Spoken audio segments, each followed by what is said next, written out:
Hello, स्वागत है आपका क्लास 12th मैथ में। और आज हम पढ़ने जा रहे हैं चरघातांकी फलन यानी एक्सपोनेंशियल फंक्शन और लवगणकीय फलन यानी लॉगरिथमिक फंक्शन के बारे में। तो चलिए बात करते हैं चरघातांकी फलन यानी एक्सपोनेंशियल फंक्शन। तो सबसे पहले जब एक्सपोनेंशियल वर्ड हमारे माइंड में आता है तो हम उसको लेकर ये सोचते हैं कि एक्सपोनेंशियल मतलब होता है ग्रोथ। ठीक है, जैसे हम इसके एग्जांपल हम दे सकते हैं कि हमारी जो कंट्री है उसकी जो पॉपुलेशन है वो एक्सपोनेंशियली, आपने सुना होगा, बोलते हैं एक्सपोनेंशियली ग्रो कर रही है, यानी कि बहुत तेज़ी से बढ़ रही है। ठीक है, तो इसका जो मैथमेटिकली हम देखते हैं कि जो इसका फंक्शन है उसको लिखते हैं हम y equal to F of X equal to A to the power X, जहाँ a क्या होता है 0 से बड़ा और a does not equals to 1 होता है। ठीक है, इसका मतलब आप ए को क्या रखोगे 0 से बड़ा, 0 से बड़ा 1 भी होता है लेकिन 1 उसमें नहीं आएगा 1 से बड़ा। तो मैं लिख देता हूँ यहाँ पे कि y equal to suppose 10 to the power x। ठीक है बच्चों, अब आप इसमें कुछ भी रख के देखोगे, जैसे x इक्वल टू आपने यहाँ पे रखा 0 तो y इक्वल टू क्या मिला आपको 10 की पावर 0, यानी कि आपको पता है कि किसी भी नंबर की पावर अगर 0 होती है तो उसका वैल्यू कितनी आती है, हमेशा 1 आती है। और अगर y इक्वल टू, अगर यहाँ पे मैं रख दूँ 1 तो आपको मिलेगा 10, और y इक्वल टू अगर मैं x की वैल्यू 2 रखता हूँ तो आपको मिलेगा 100। तो आप देख रहे होंगे कि x की वैल्यू तो मैं सिर्फ 1 पॉइंट बढ़ा रहा हूँ लेकिन y की वैल्यू में क्या आ रहा है, बहुत ज़्यादा ग्रोथ आ रही है। ठीक है, y इक्वल टू जब 0 था, x इक्वल टू 0 था y 1 आया, जब x इक्वल टू 1 था तो y इक्वल टू 10 आया डायरेक्ट, और जब x इक्वल टू 2 रखा सिर्फ 1 पॉइंट बढ़ाने पर y इक्वल टू कितना आ गया 100 आ गया। इसका मतलब जो इसका ग्राफ बनेगा वो किस हिसाब से बनेगा चेक कर लेते हैं। ग्राफ बनेगा आपका,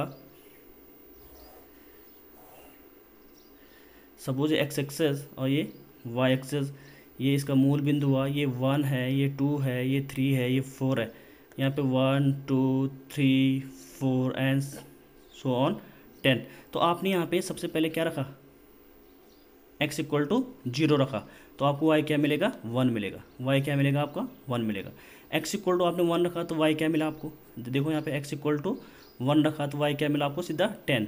तो दूसरा पॉइंट आपको x इक्वल टू 1 पे क्या मिला 10 मिला, यानी कि यहाँ पे। ठीक है, वो पॉइंट यहाँ पे आएगा। तो जिसका ग्राफ जो बनेगा वो यूँ बनेगा। ठीक है, ये क्या है function y equal to 10 to the power x।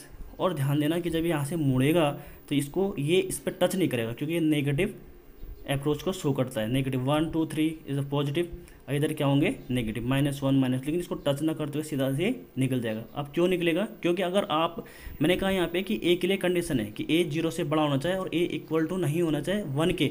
x के लिए कोई रिस्ट्रिक्शन नहीं, x की वैल्यू नेगेटिव भी आ सकती है। अगर आप x की वैल्यू कुछ भी रखते हो, जैसे मैं यहाँ पे देखता हूँ कि y इक्वल टू आपके पास फलन है 10 की पावर x और आपने x इक्वल टू रख लिया -12, तो देखो चेक करो y इक्वल टू क्या आएगा 10 की पावर -12। इसको सॉल्व करेंगे तो क्या आएगा 1/10 की पावर हाफ, यानी y इक्वल टू 1/√10। और 1/√ लगभग क्या होता है, √10 की वैल्यू क्या होता है 3.33 होगा। ठीक है, तो ये भी आपका पॉइंट में आ जाएगा समथिंग। ठीक है, लेकिन उसको नेगेटिव पे नेगेटिव नंबर नहीं आएगा वो, मतलब यानी कि 0 से छोटा नहीं आएगा। तो इसका मतलब क्या, वो टच नहीं करेगा, वो सीधा पास हो जाएगा। ठीक है, अब यहाँ पे बात आती है कि इसका जो डिफ्रेंशिएशन है इस फंक्शन का, यानी कि y इक्वल टू जो आपके पास e to the power x है, इसका जब हम डिफ्रेंशिएशन करते हैं x के रिस्पेक्ट में तो dy upon dx equal to होता है आपका dy dx of e to the power x। e to the power x का होता है e to the power x log e base a, क्या होता है log e बेस a। ऐसे ही अगर मैं एक्सपोनेंशियल फंक्शन की बात करूँ तो e to the power x भी क्या है एक्सपोनेंशियल फंक्शन है। तो D by D X of e to the power x क्या होगा e to the power x log e, क्योंकि यहाँ पे देखो a था तो a आया, e होगा तो क्या होगा e आएगा। ठीक है, अब यहाँ पे आप चेक करेंगे कि e to the power x, और आपको पता log बेस जब सेम बेस हो जाता है, जैसे e आ जाएगा तो इसकी वैल्यू क्या होती है 1, तो इसकी वैल्यू क्या होगी अब e to the power x। इसीलिए D Y D X of e to the power x का क्या होता है e to the power x result आपके पास मिलता है। ठीक है बच्चों, तो होप कि आपको ये समझ में आएगा। अब बात करते हैं लॉगरिथमिक फंक्शन की, यानी कि सेकंड है आपके पास लॉगरिथमिक फंक्शन। लॉगरिथमिक फंक्शन को समझने से पहले क्या करना होता है हमें कि अगर मैं आपको बोलूँ कि कोई नंबर है आपके पास 36, तो इसको आप दो तरीके से लिख सकते हैं। एक तरीका क्या हो सकता है, इसको क्या लिख सकते हैं आप, 6 की पावर 2, 6 की पावर 2, तो ये क्या हो जाएगा 6 की पावर 2 36। इसे हम क्या बोलते हैं, बेस, इसे क्या बोलते हैं हम, बेस। इसे क्या बोलते हैं, पावर या डिग्री। और ये आपका क्या है, एन है, ये रिप्रेजेंट होता है किससे, एन से। अगर मैं ये तो मैंने एक्सपोनेंशियल फॉर्म में लिखा, अगर मैं इसको लॉगरिथम फॉर्म में लिखूँ, ठीक है, ये 1 था और इसी की जो सेकंड कैटेगरी है वो अगर मैं लॉगरिथम फॉर्म में लिखूँ तो मैं इसको क्या लिख सकता हूँ, log 36 बेस 6। अब 6 की कौन सी पावर 36 है, 6 की कौन सी पावर 36 है, यानी कि आप बोलोगे 6 में क्या करूँगा मैं, 2 पावर लगाऊंगा तो क्या बन जाएगा, 36 बनेगा। तो इसका मतलब इसको मैं क्या लिख सकता हूँ, ऐसा लिख सकता हूँ। ठीक है, मतलब ये होगा कि लॉग की ज़रूरत हमें कब पड़े, अगर मैं आपसे कहूँगा कि 2 to the power x equal to 8, तो x की वैल्यू क्या होगा, तो आप आसानी से बताओगे भाई कि x इक्वल टू क्या हो सकता है 3, क्योंकि 2 की पावर अगर 3 होगा तो क्या होगा 8 आएगा, 2 इंटू 2 इंटू 2। अगर मैं बोलूँगा कि 2 की पावर x इक्वल टू 32, तो आप आसानी से बता सकते हो x इक्वल टू 5। लेकिन अगर मैं बोलूँगा कि 2 की पावर x इक्वल टू 9, तो आप यहाँ पे क्या हो जाओगे, रुक जाओगे। तो यहाँ पे हमें क्या मिलेगा, लॉग के बारे में सोचने का मौका मिलेगा। तो इसको मैं लॉग के फॉर्म में लिखूंगा, तो मैं लिखूंगा इसे log 9 बेस जो यहाँ पे था वही बेस बनेगा इक्वल टू x। अब log 2 9 की वैल्यू निकालेंगे, log 9 की वैल्यू क्या होगा, बेस 2 के साथ वो उसकी वैल्यू होगी, यही आपका आंसर होगा। अब चलिए इसका लॉगरिथम का जो ग्राफ बनता है वो बनता है, एक्चुअली जो लॉगरिथम का जो फंक्शन है वो बनता है आपका y equal to log E X. क्या बनता है, log y equal to E X न करके हम बेस a करते हैं, ठीक है, y equal to log a x।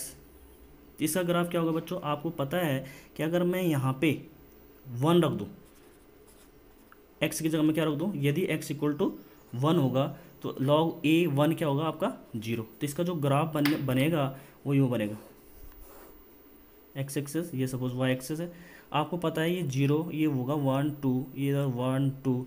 अगर आपने x इक्वल टू 1 रखा, यानी x इक्वल टू 1 रखा, तो आपको क्या मिलेगा, इसकी वैल्यू क्या मिल जाएगा, 1 रखो यहाँ पे तो क्या मिलेगा 0। तो इसका मतलब x इक्वल टू 1 पे क्या होगा, x इक्वल टू 1 पे y क्या आ रहा है 0। ये पॉइंट आपका टर्निंग पॉइंट होगा यहाँ पे, ठीक है। अब आपने x इक्वल टू सपोज 2 रखा, यानी कि y equal to log a base 2, तो इसकी वैल्यू होती है लगभग 0.30 के आसपास, ठीक है। तो इसका मतलब आप क्या कर रहे हो, जब आपने यहाँ पे x इक्वल टू क्या रखा 2 रखा, यानी कि x इक्वल टू 2 रखा, तो थोड़ा सा क्या होगा, ग्राफ बढ़ेगा पॉइंट में। ऐसे ही x इक्वल टू 3 रखोगे तो ये बनेगा, तो लास्ट में जो आपका ग्राफ बनेगा ये यूँ बन के यूँ निकल जाएगा। तो ये आपका ग्राफ बनेगा y equal to log base 10 किसका बनेगा, x का, ठीक है। अब इसका जो डिफ्रेंसिएशन होता है वो होता है आपका, यानी derivative of y equal to log a x का होता है आपका 1/x log a e। इसका क्या होता है, dy/dx क्या होता है 1/x log a e। तो होप कि आपको ये क्लियर हुआ होगा। Thank you so much.